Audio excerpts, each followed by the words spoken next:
아내들아 남편에게 복종하라. 이는 주 안에서 마땅하니라. 남편들아 아내를 사랑하며 괴롭게 하지 말라. 아멘. 자리 말씀을 좀 함께 나눌 텐데요. 저희가 이제 창세기를 마치고 지난주까지 2주간에 걸쳐서 교회에 대한 이야기를 좀 나눴습니다. 그리고 이제 가정에 대한 이야기를 조금 한 다음에 우리가 이렇게 로마서를 이제 다시 들어갈 거예요. 오늘 가정에 대한 이야기인데 이 가정에 대해서는 매우 가정에 대한 이야기를 하다 보면 좀 구체적인 이야기가 나오거든요. 근데 그러면 이렇게 들으시다가 뭐야 저 지난주에 내가 했던 이야기 목사님 하시는 거 아니야? 뭐 이렇게 생각하실 수 있는데 그렇게 생각하지 마시고요. 내가 했던 이야기를 수많은 사람들이 다 하시는 거예요. 그러니까 이 가정에 대한 이야기를 들으면서 이거 뭐 나 들으라고 하는 얘기가 아니고 나를 돌아보시면서 들으셔야 되는 거예요. 제가 어떤 특정한 사람을 지칭해서 공격하면서 그렇게 설교하지 않습니다. 그러니까 그렇게 들으시면 안 되고요. 네, 가정 설교이기 때문에 그렇게 들릴 수 있다는 거. 그리고 나를 돌아보는 시간을 가지셔야 돼요. 제가 아내에 대해서 남편에 대해서 이야기할 텐데 이거 완전히 내 남편이 들어야 되는데 오늘 빠졌네. 이러지 마시고 아내 이야기를 할 때는 내가 아내로서 어떻게 서 있어야 되는가, 또 남편 이야기를 할 때는 내가 남편으로서 어떻게 서 있어야 되는가, 자신을 좀 돌아보는 이야기를 좀 하셔야 됩니다. 제가 얼마 전에 저희 가정에 저희 아이한테, 저희가 이제 11살, 7살 아이거든요. 딸인데 수아야 둘째한테 우리 가정에서는 어떤 소리가 나? 이 의도는 뭐냐면 뭐 감사합니다, 축복합니다, 사랑합니다 등등등 뭐 이런 걸 기대하고 물어본 거죠. 어떤 소리가 나? 그러니까 수아가 뭐라고 그러냐면 아빠 방구 소리. 뭔가 기대했던 이야기가 안 나왔어요. 근데 우리가 한번 생각해 보셔야 돼요. 우리 가정에서 정말 우리 아이들이 느낄 때, 또는 남편과 아내가 느낄 때, 그러니까 내가 생각하는 거 말고 정말 우리 가정에서는 어떤 목소리가 많이 나오고 있는가, 어떤 감정과 어떤 상태의 이야기들이 많이 나오고 있는가를 한번 돌아보셔야 돼요. 제가 우리 청년들 중에서 이제 결혼을 하게 되면 제가 4주 동안 이렇게 결혼 예비학교라고 해서 이렇게 4주 동안 제가 만나거든요. 여러 구체적인 이야기들을 좀 나눕니다. 그러다가 한 번은 서로 내가 생각하는 나의 장점과 단점, 그리고 내가 생각하는 상대의 장점과 단점, 이런 것들을 각자 이제 물어봐요. 각자 조금씩 정리하게 해서 물어보는데 서로에 대해서 장점을 이야기할 때는 굉장히 많은 이야기들이 쫙 나와요. 이것도 좋고 이것도 좋고. 그런데 단점에 대해서 이야기하면 점점점이에요. 상대의 단점을 뭐 있겠지만 말을 안 하는 거겠죠. 어쨌든 단점을 찾는 게 좀 쉽지 않아요. 어려워요. 그런데 이제 결혼을 하고 나서 제가 이제 집사님들 신방을 하고 상담을 하다 보면 이 장점은 별로 이렇게 말씀 안 하시고 이 단점이 너무 많아. 이렇게 이 인간이 이것도 고쳐야 되고 저것도 고쳐야 되고, 이 인간이 왜 그런지 모르겠고, 이럴 줄 알았으면 내가 차라리 결혼을 안 했을 텐데, 뭐 이런 물론 이렇게 여기 계신 분들은 이제 덜 그러시는 분들이겠지만 이제 그런 경우들이 많은 거죠. 근데 희한하죠. 똑같은 사람이고 똑같은 관계인데 결혼하기 전에는 장점이 그렇게 많이 보였던 사람이 결혼을 하고 나면 단점이 그렇게 많이 보여요. 그러니까 눈만 뜨면 단점이야. 이렇게 이게 왜 그럴까 하는 생각을 해보는 거죠. 결혼 생활이 이렇게 오래되면 될수록 그게 더 나아지기보다는 그냥 무뎌지고 참으면서 넘어가는 거죠. 큰 문제만 일으키지 않으면 내가 참고 가리라, 뭐 이러면서 가는 거 아니겠습니까? 요즘도 좀 그렇지만 한국 사회에서 한때 황혼, 이혼이 이슈가 된 적이 있었어요. 황혼, 이혼.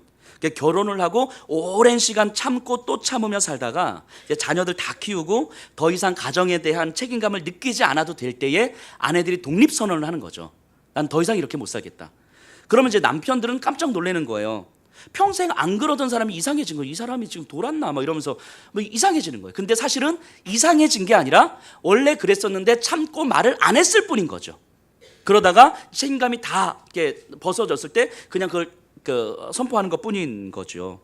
바꿔 말하면 이 평생 남편과 아내가 서로 깊은 마음을 나누는 소통 없이 가정 생활을 해왔다는 이야기잖아요. 마음을 나누는 것 없이.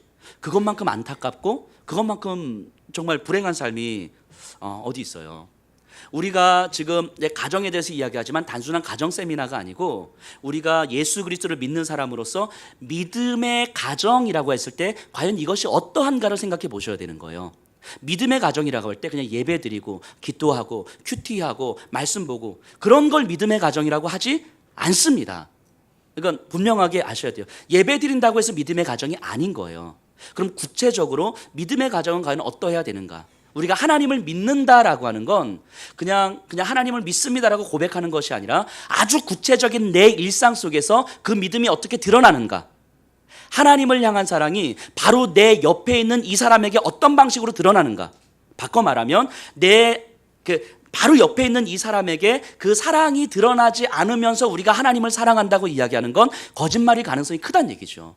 그러니까 소위 말해서 쇼윈도우 부부가 가능해지는 거예요. 교회 안에서는 너무 멋진 가정인 것 같고 헌신하고 믿음 있는 가정인 것 같은데 사실 가정에서 그 내면을 들여다보면 부부 사이에 긴밀한 소통도 없고 자녀들은 그 안에서 힘들어지고 이런 가정들을 너무 많이 보게 되는 거예요.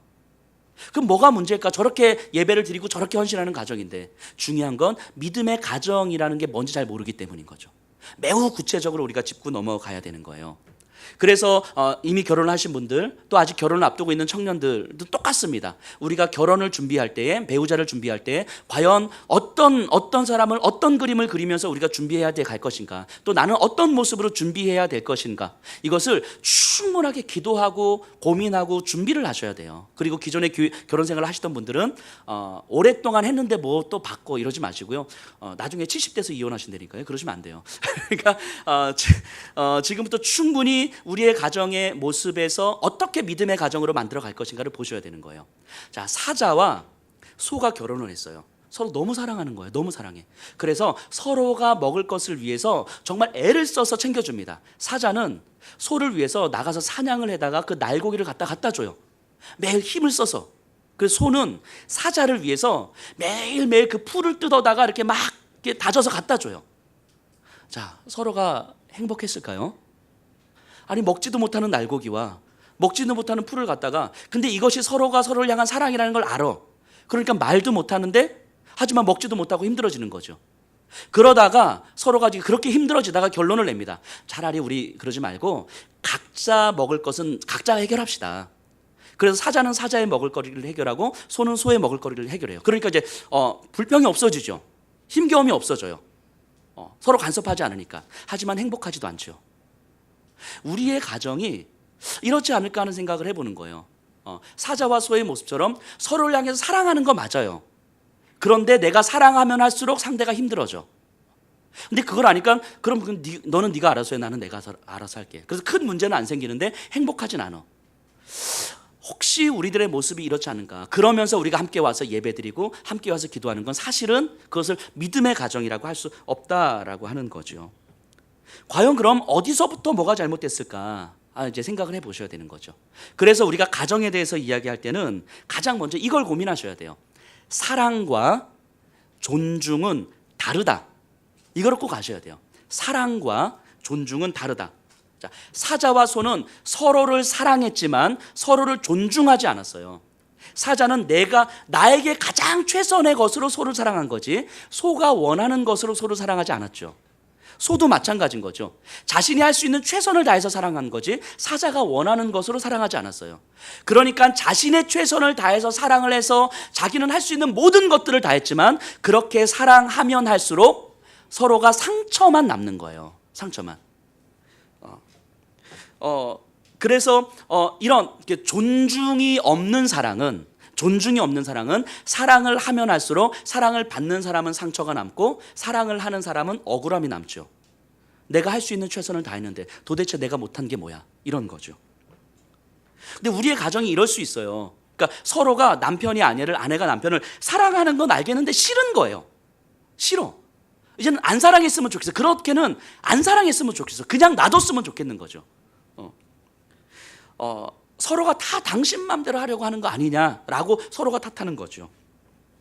근데 사실은 부부싸움은 우리가 이제 경험적으로 많이 아시겠지만 뭐 90대 10의 싸움, 80대 20의 싸움이 아니고 51대 49의 싸움이잖아요. 51대 49. 그러니까 잘한 사람도 51이고 못한 사람도 49인 거죠. 그러니까 압도적으로 누가 잘못하거나 누가 잘했거나 이런 경우는 특별한 경우를 제외하고는 별로 없지요. 거의 비등비등해서 여기서 조금 더 잘하고 조금 더 잘못한. 근데 이 조금 더 잘하고 조금 더 잘못한 것 때문에 당신 때문이라고 이야기하는 거잖아요. 그래서 부족한 사람끼리 만나서 서로 누가 더 부족한지를 재는 싸움을 우리가 이제 하고 있는 거죠. 자, 믿음의 가정이라고 이야기할 때 바로 이런 이런 모습들을 우리가 좀 구체적으로 살펴볼 필요가 있어요. 그래서 오늘 성경 본문을 통해서 예수님께서 원하셨던 그 가정의 모습이 무엇인지 한번 살펴보려고 해요. 18절에 보면요, 아내들아 남편에게 복종하라, 이는 주 안에서 마땅하니라. 자, 이 말씀은 많은 여성분들을 이제 불편하게 만듭니다. 요즘 시대가 어떤 시대인데 이 남편에게 복종하라고 하라고.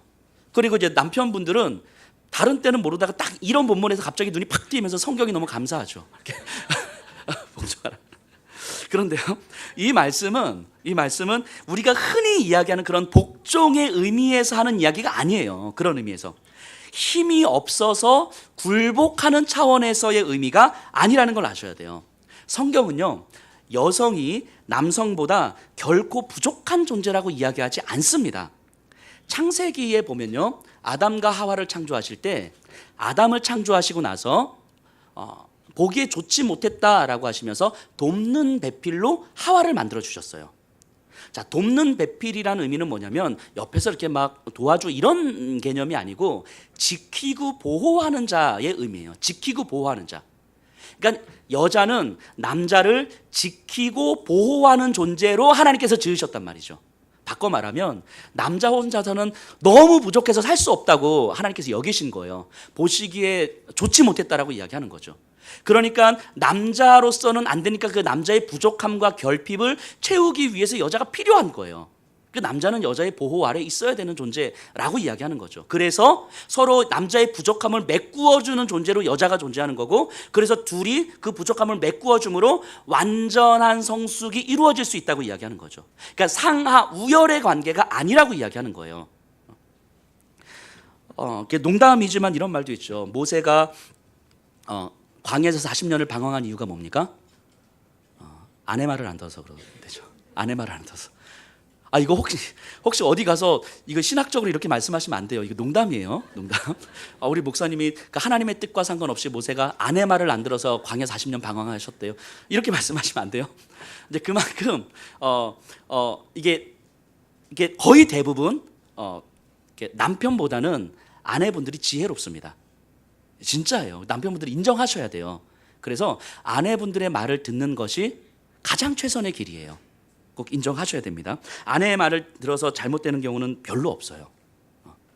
자, 그런데도 불구하고 성경이 아내들 보고 남편에게 복종해라 하는 이유가 뭘까 하는 거죠.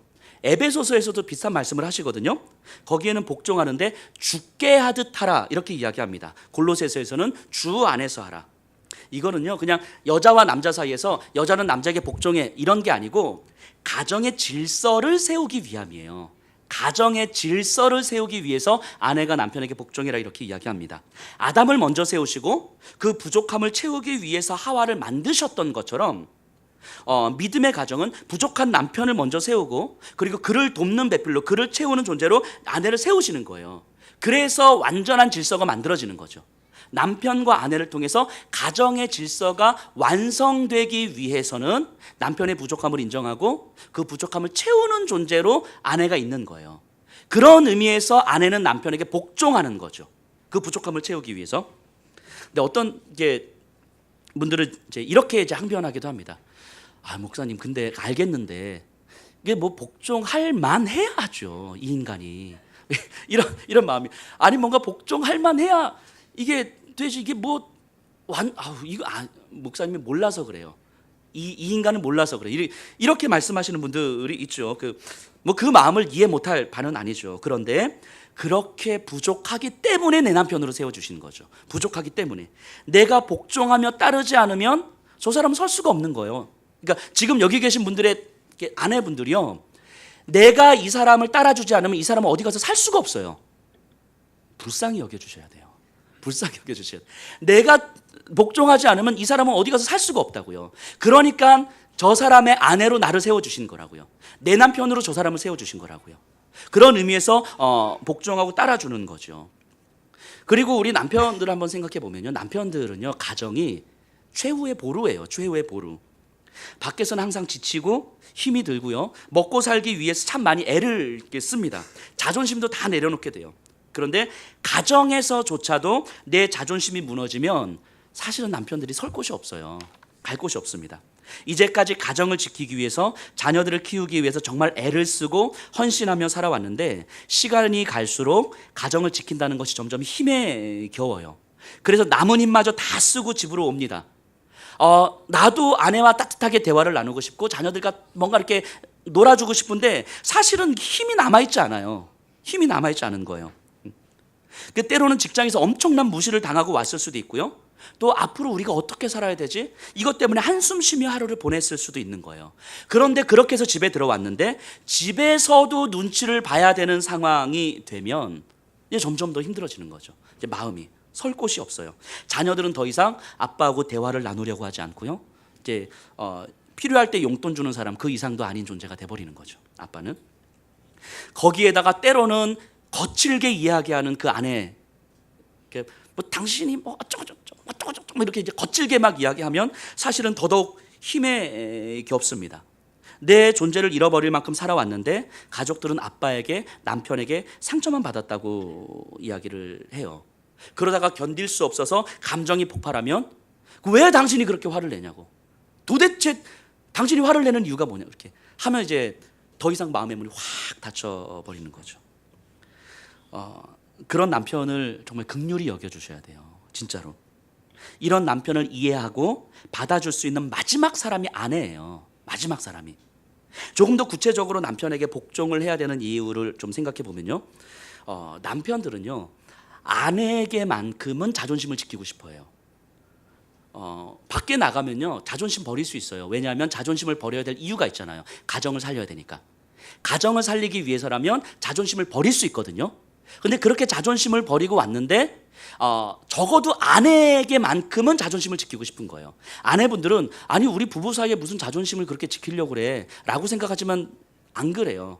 최소한 여기에서만큼은 내 자존심을 지키고 싶어 하는 거죠. 요즘엔 내비게이션이 잘 돼 있어서 이렇게 길을 못 찾는 경우는 많이 없지만 예전 같은 경우는 운전을 하는데 남편이 운전을 하는데 좀 헤매요. 이렇게. 그러니까 옆에서 아내가 모르면 우리 물어보고 가요. 다른 사람 물어봐요. 그러니까 아니요 괜찮다고, 내가 갈 수 있다고. 근데 좀 헤매요. 아니 이제 물어보자고. 갑자기 남편이 그럼 앞으로 당신이 운전해 이래버리는 거죠. 근데 아내는 너무 당황스러워. 이 사람 왜 화내지? 근데 이게 자존심이 상하는 거예요.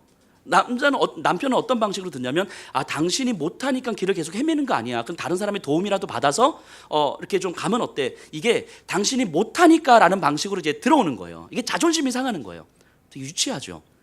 근데 그걸 유치하다고 생각하시면 안 돼요. 그게 당연한 거예요. 인정해 주셔야 되는 거예요. 남편은요 아내에게 무언가 가르침을 받는다고 여겨질 때의 자존심이 상해요. 그 괜히 말 안 하고 표정 변하고 자기 방으로 들어가고 때로는 화 버럭 내고. 이게 혹시 내 남편이 그러시면 인정해 주셔야 돼요. 아내가 자신을 무시하고 있다고 받아들여지는 거예요. 물론 아내분들은 그렇지 않죠. 절대 무시한 거 아니라고. 근데 남편은 그렇게 받아들인다고요. 그럼 얘기 좀 해. 내가 당신을 무시한 게 아닌데 뭐 때문에 그런 거야 라고 계속 붙잡는데 계속 마음이 어려워지죠. 네, 그러면. 그리고 심지어는 싸울 때 조목조목 사건들을 나열하면서 막 이야기. 그때 이렇고 당신이 이렇게 했고 이렇게 했고. 근데 들어보면요 거의 대부분 아내분들의 말이 옳아요. 근데 말이 옳은데 슬슬 부하가 나기 시작하죠. 남편들은 들으면서 짜증이 나기 시작해. 자존심이 상해가기 시작하는 거예요. 그러다가 어느 순간 그 자존심을 존중하지 않고 어느 선을 딱 넘겨버리면 이게 폭발하는 거예요. 남편이 폭발하는 거예요. 그럼 아내는 이제 이해가 안 되는 거죠. 그 화를 내는 이유를 얘기를 해보라고. 도대체 내가 뭘 잘못했길래 당신이 화를 내냐고. 아니 차분하게 얘기를 해. 그렇게 화를 내지 말고 하면 더 화가 나죠. 자, 그러지 마세요. 아내분들이 남편들에게 그러지 마세요. 대화를 피하려고 하는 남편에게 시간을 주세요.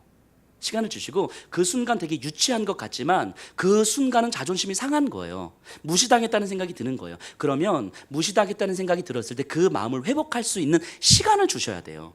계속 그거 붙들고 이야기 좀 하자고. 왜 그러냐고. 당신은 너무 이기적이라고.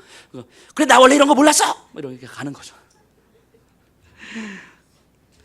그리고 가끔씩 이제 신방 가면 뭐 그러신 분들은 많이 없으신데 남편 옆에 있는데 이제 좀 흉을 보는 분들이 있어요. 목사님 제 남편이요 아이들한테 기도를 안 해줘요. 뭐 이렇게 막 말씀도 안 읽어주고 아이들하고 놀아주지도 않아요. 심지어 목사님 어제는 술 처먹고 들어왔어요. 뭐 이런 이런 말을 옆에서 이렇게 듣고 있으면 저는 웃으면서 넘어갈 수는 있는데 옆에서 듣고 있는 그 남편은 지금 슬슬 제 표정이 변하고 자존심이 상하고 마음에 문이 닫히기 시작하죠. 물론 그 마음은 알아요. 남편이 조금 더 잘했으면 하는 마음에서 이야기하는 거라는 걸 알죠. 하지만 그런다고 해서 남편이 바뀌지 않습니다. 아내분들은 꼭 아셔야 돼요. 아내의 태도가 그렇게 더 잘 해보고자 하는 아내의 태도가 어느 순간 남편을 계속 무너뜨려요. 나는 더 잘 해보고자 하는데 남편들은 계속 무너지는 거예요. 마음 문이 닫혀지는 거죠. 그러니까 아내가 원하는 방식으로 남편을 바꾸려고 하지 마세요.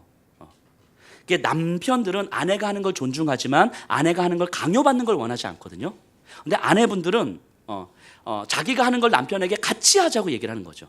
같이 원하는 거죠. 그러니까 남편들은 강요받는다고 느껴지는 거예요. 아내에게 계속해서 맞춰가야 된다고 생각하는 거죠. 꼭 기억하세요. 남편 더 잘해보고자 하는 그 아내들의 태도는 남편을 무너뜨릴 수 있다라고 하는 거예요. 그래서 남편을 충분하게 존중하고 충분하게 배려하고 충분하게 따라줘야 되는 거예요. 그래도 때로는 잘못될 수도 있고요. 때로는 더디 갈 수도 있고요. 때로는 내 마음에 안 들 수도 있는데 그럼에도 불구하고 따라주세요. 순종해 주세요. 권위는 내 권위를 내가 세울 때는 폭력이 되지만 다른 사람이 세워주면 질서가 됩니다.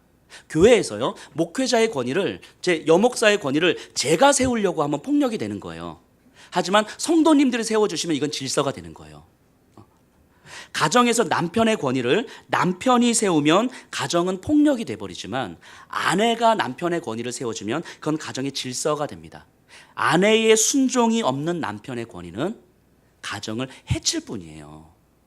그러니까 내가 원하는 방식으로 남편을 계속 만들어 가려고 하면 사실은 가정은 계속 폭력적으로 변화되게 되는 거죠. 그냥 남편의 권위를 세워주시고 따라주시고 복종해 주실 때에 그때 질서가 만들어져요. 우리 아내분들은 충분하게 그러니까 하나님께서 말씀하시는 그 질서를 좀 따라주세요. 그래서 마음에 안 들어도 목사님 웬만해야 하죠 라고 해도 그 웬만하는 것도 좀 참아주세요. 그래서 나한테는 그런 힘은 없지만 하나님께서 이 사람을, 우리의 가정을 이대로 살게 내버려 두진 않으실 거거든요. 그럼 우리가 하나님을 보고 하나님을 믿는 믿음으로 나에게는 힘은 없지만 하나님께서 우리 가정을 다시 화평의 질서로 만들어 주실 줄로 믿습니다. 고백하면서 참아주세요. 따라주세요.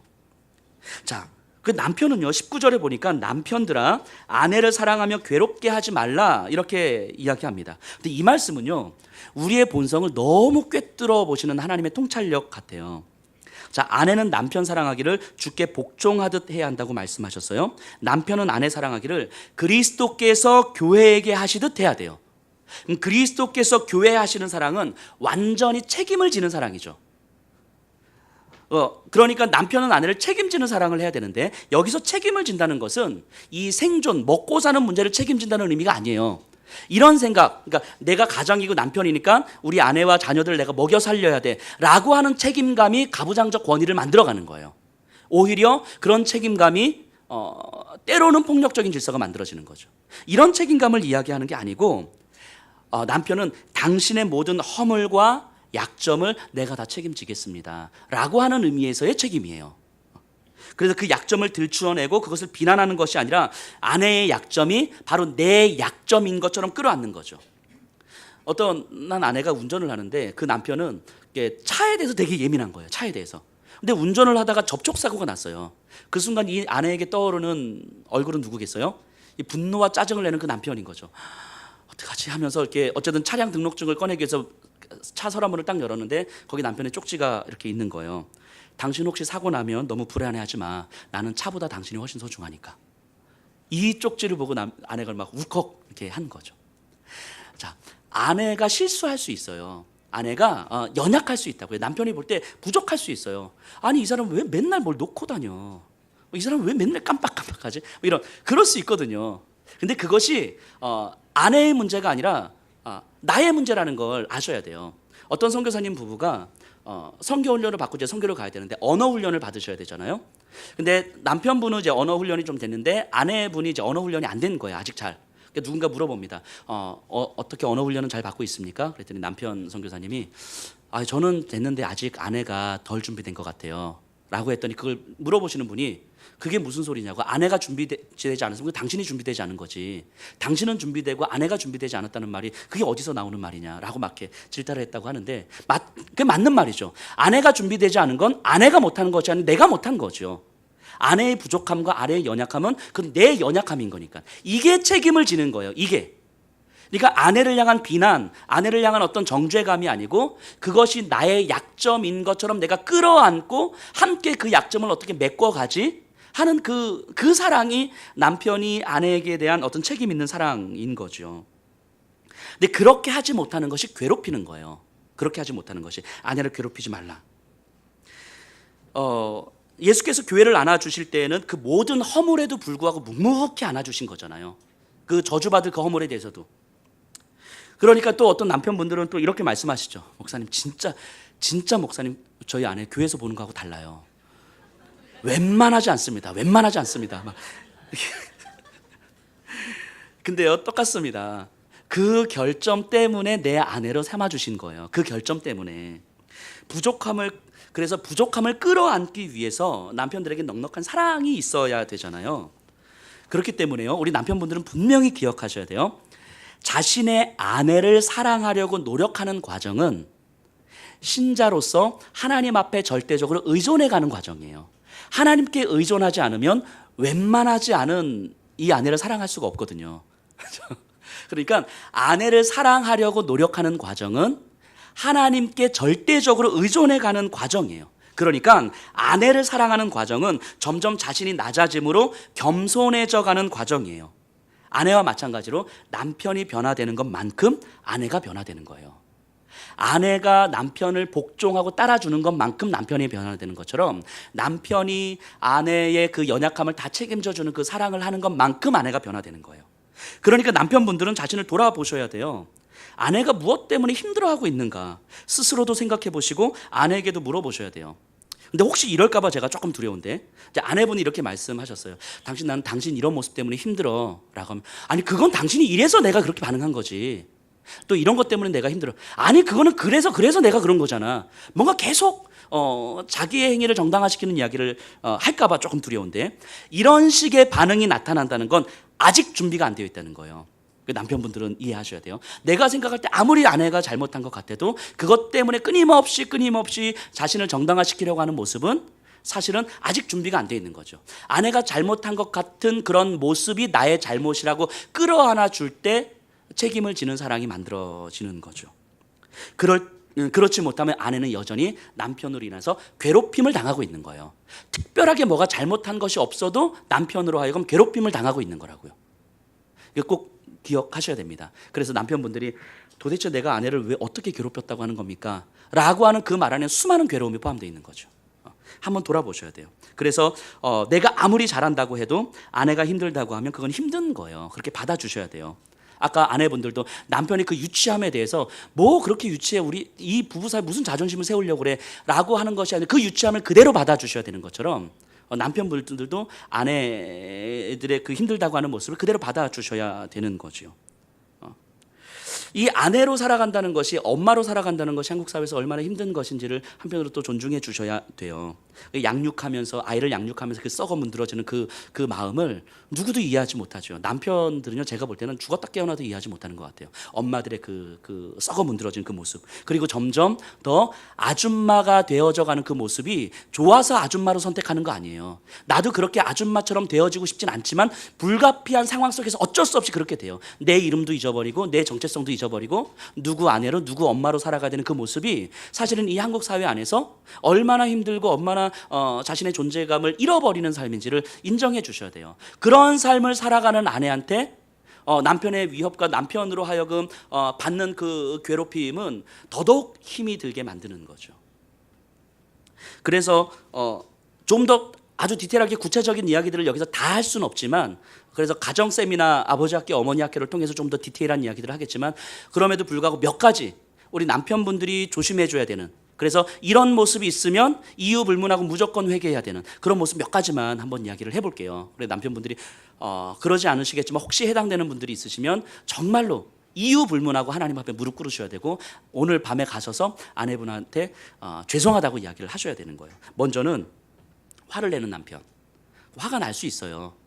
화가 날 수 있는데 화를 표현하는 방식이 위협을 주는 방식으로 표현이 될 때에, 물리적이든 언어적이든 폭력적 방식으로 드러날 때에, 그래서 상대가 아내가 뭔가 위협을 느끼거나 더 이상 말을 하고 싶지 않을 정도로 이렇게 위협을 느낄 때, 이때 아내는 굉장히 당황스럽고 불안해지죠. 그러다 보면 어느 순간 화를 내지 않을 정도까지만 마음을 열어요. 대화를 해요. 그러다 보면 점점 말을 하지 않게 되지요. 어떠한 경우에서도요, 아내를 물리적으로 위협할 만큼 화를 내는 남편은 무조건 회개하셔야 됩니다. 해서는 안 되는 거예요. 절대 해서는 안 되는 겁니다. 이게 여성은 아무리 목사님 저희 아내를 몰라서 그런데 저희 아내 기가 너무 세서요, 제가 아무리 화를 내도 안 죽습니다. 하지만 여성들은요, 물리적으로 연약할 수밖에 없어요. 아무리 말빨이 세고 아무리 기가 세도 남편이 인상 쓰고 폭력적으로 막 위협을 하기 시작하면 사실은 힘을 쓸 수가 없어요. 위협을 당하는 거예요. 그럼 어떤 좋은 마음도 드러날 수가 없는 거죠. 그래서 남편의 화는 사실 어떠한 대화도 못하게 하는 소통의 가장 큰 벽이자 아내를 괴롭히는 이유예요. 욕도 마찬가지입니다. 절대 욕하지 마세요, 아내한테. 그러니까 직접적으로 하는 욕이 아니더라도 욕하지 마세요. 예를 들면 남자분들이 이렇게 운전하면 성질 나오잖아요. 운전하다가 막 끼어들고 그러면 아이 저런, 근데 옆에 아내가 앉아 있으면 그 모습이 굉장히 싫어집니다. 진짜로 굉장히 싫어져요. 물론 여성분들도 절대 욕하시면 안 돼요. 저런 미친 새끼 뭐 이러시면 안 돼요. 이러시면 안 돼요. 자, 그 욕 한마디에 사람이 멀어지고 싫어지는 거예요. 근데 상대적으로 남성분들이 이럴 가능성이 더 큰 거죠. 그래서 정말 돌아보셔요. 제가 아내한테 그 이유가 어떠하든 상관없이 아내가 위축될 만큼, 더 이상 대화가 단절될 만큼 화를 내고 있는가, 언어적인 폭력을 쓰고 있는가, 물리적인 폭력을 쓰고 있는가를 돌아보시고, 그런 경우가 있으시면 이건 무조건 회개하셔야 되는 거예요. 어떤 경우에서도 이런 경우는 정당화되지 않습니다. 아무리 아내가 잘못했다 할지라도 그렇게 폭력적 방식으로 화를 내는 경우는 절대로 인정될 수가 없는 거예요. 꼭 아셔야 됩니다. 뭐 지금 여기 있는 남편분들 중에서 항변하고 싶은 마음이 여기까지 올라오시는 분들이 계실지도 모르겠어요. 하지만 어떠한 경우에서도 폭력적 방식으로 아내와 소통을 하시면 안 돼요. 절대로. 그리고 두 번째는요, 화를 내고 나서 금방 풀어지는 남편. 이게 굉장히 위험한 거예요. 이미 상처는 다 주고 나서 아무렇지도 않게 다가와가지고 당신 뭐 사랑해, 무슨 공포영화 보는 것 같아요. 호러물인 거죠. 뭔가 나는 지금 마음이 너무 힘들어가지고 남편 때문에 막 화내고 욕 뭐 너무 힘들어가지고 막 이러고 있는데 갑자기 당신 사랑해 뭐 이러면 막 소름 끼치죠.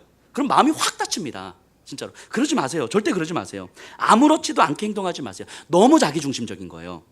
충분히 내가 화를 내고 만약에 상처를 준 것 같으면 충분히 미안하다고 사과를 하셔야 되는 거예요. 그리고 충분한 시간을 가지세요. 내가 왜 그렇게 화를 낼 수밖에 없었는지, 왜 나는 이렇게 화가 주체가 안 되는지, 내 안에 화를 조절하는 이유가 무엇인지, 이로 인하여서 아내가 얼마나 상처를 받았을지 생각하셔야 돼요. 이 생각하는 시간이 있어야 돼요. 이런 시간을 갖지도 못한 채 막 가서 이러시면 저는 장담하건대 아내분들은 소름 끼칠 거예요. 그 사랑은 더 이상 사랑이 아닌 거예요. 그러니까 평상시에도 사랑의 메시지를 전할 때 그것이 사랑으로 안 들리는 거죠. 그러니까 관계가 계속 단절되는 거예요. 세 번째는요, 아내의 마음과 가정의 상황에 대해서 무관심한 남편. 지금 우리의 가정 상황이 어떤지, 아내의 마음이 어떤지 최소한 헤아리며 관심을 가져야 되는데 그냥 그런 건 전혀 없이 자기 할 일, 자기에게 필요한 것만 생각하는 남편. 가정이 어떠한지 상관없이 자기 취미 생활이 더 중요하고, 내가 사고 싶은 게 더 중요하고, 아내의 마음이 얼마나 힘든지 상관없이 그냥 내 감정만 더 중요한 이런 남편. 가정과 아내와 자녀들에 대해서 무관심하고 자기 필요만 신경 쓰는 남편. 혹시 이건 남편은 잘 모를 수 있어요. 아내분에게 꼭 물어보세요. 내가 그런지. 그래서 아마 그렇다라고 대답하는 아내분은 없을 텐데 그럴 가능성도 있죠.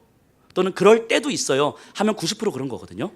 그러니까 그러면 회개하셔야 돼요. 회개하셔야 돼요. 물론 이 외에도 여러 가지가 있겠지만 최소한 이 세 가지에 혹시라도 해당되는 분들이 계시다면 정말로 오늘 저녁에 가셔서 아내분에게 잘못했다고 이야기하세요. 그래, 안 그러겠노라고 말씀하셔요.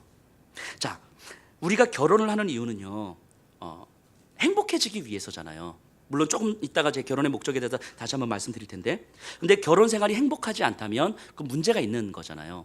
자, 동거와 결혼의 차이가 뭔지 아세요? 동거와 결혼. 아무리 결혼식을 하고 아무리 혼인신고를 해도 여전히 동거일 수 있어요. 동거는 그냥 함께 사는 거예요. 함께 사는 거기 때문에 함께 살다가 안 맞으면 헤어질 수도 있는 거예요. 그러니까 요즘에 이혼이 점점 더 쉬워지는 이유가 결혼을 동거로 생각하기 때문인 거예요. 혼인식을 했다고 해서 결혼이 되지 않습니다. 결혼은요, 단지 함께 사는 것이 아니라 약속이 있는 관계예요. 약속이 있는 관계. 사랑의 약속이죠. 아내는 순종의 사랑을, 남편은 책임지는 사랑을 약속하는 거예요. 왜냐하면 예수 그리스도께서 그렇게 사랑하셨고 그 사랑을 함께 이루어가라고 허락된 공동체가 바로 가정이기 때문이죠. 그러니까 서로가 행복하지 않은 이유를 서로에게 묻는 것이 아니라 나에게 먼저 묻는 거예요. 내가 왜 순종하지 못했는지, 내가 왜 책임지는 사랑을 하지 못하고 있는지를 물어보는 거예요. 그럼으로써 서로의 부족함을 채워가는 거죠. 그러니까 그리스도인의 부부는 두 사람의 행복이 목적이 아니고 부족한 두 사람이 점점 성숙한 그리스도의 온전함을 이루어감으로 하나님께 영광 돌리는 데 있는 거예요. 다시 그리스도인 부부는 서로의 행복을 위해서 존재하는 것이 아니고 부족한 두 사람이 서로 점점 더 성숙해짐으로 말미암아 그리스도의 온전함을 이루고 그럼으로써 하나님께 영광 돌리는 데 있는 거예요. 이게 그리스도인 부부의 목적이죠. 그래서 믿음의 가정은 남편과 아내가 예수님을 닮은 모습으로 점점 완성되어 가도록 허락된 약속의 관계라고요. 나의 순종을 통해서 남편이 더 성숙해지고 나의 책임 있는 사랑을 통해서 아내가 더욱 성숙해져 가는 모습을 보는 거예요. 나로 인해서 점점 변화되어져 가는 배우자를 바라보는 것, 그것이 소명이죠. 그것이 소명. 나에게 허락된 이 한 사람이 나로 인해서 점점 더 변화되어져 가는 것을 바라보는 그 감동만큼 더 큰 감동은 없는 거예요. 하나님께서 그래서 가정을 허락하신 거죠. 그래서 끝까지 책임져 주는 가정, 관계로. 그래서 이 안에서 서로의 부족함을 만들어가는 관계로. 그러니까 가정만큼 우리에게 소명의 공동체는 없는 거죠. 크게 문제가 없고 서로 화목하게 지내고 이런 차원의 문제가 아닌 거예요. 그거는 믿음이 없는 가정도 얼마든지 그럴 수 있는 거죠. 우리가 믿음의 가정이라고 했을 때는 서로의 부족함이 그리스도를 닮은 모습으로 점점 더 성숙해져 가는 모습이 되어지는 거죠. 나의 순종과 나의 섬김에 책임지는 사랑을 통해서. 그러니까 부부가 단지 교회 열심히 다닌다고 해서 큐티 열심히 하고 기도 많이 한다고 해서 믿음의 가정이라 할 수가 없다는 거예요. 그러니까 불행하지 않은 삶을 행복이라고 착각해서도 안 되는 거예요. 서로 간섭하지 않고 각자의 삶을 사는 것을 존중이라고 생각해서도 안 되는 거예요. 믿음의 가정은 나로 인하여서 배우자의 부족함을 채워감으로 그가 점점 더 성장해 가는 것을 함께 바라보는 거죠. 그래서 하나님의 완성된 질서를 가정 안에서 만들고 그것이 자녀들에게 신앙의 유산으로 물려지고 그리고 이것이 이 땅에서 살아가는 우리의 가장 평안함과 아름다움의 공동체로 경험되어지는 거죠. 그래서 하나님께서 그리스도인들에게 허락된 공동체 두 개가 바로 교회와 가정인 거예요. 그래서 교회와 가정의 본질은 그래서 똑같은 거예요. 우리 예수평학교에 속한 우리 여기 계신 분들이 정말 믿음의 가정을 좀 세워갔으면 좋겠습니다.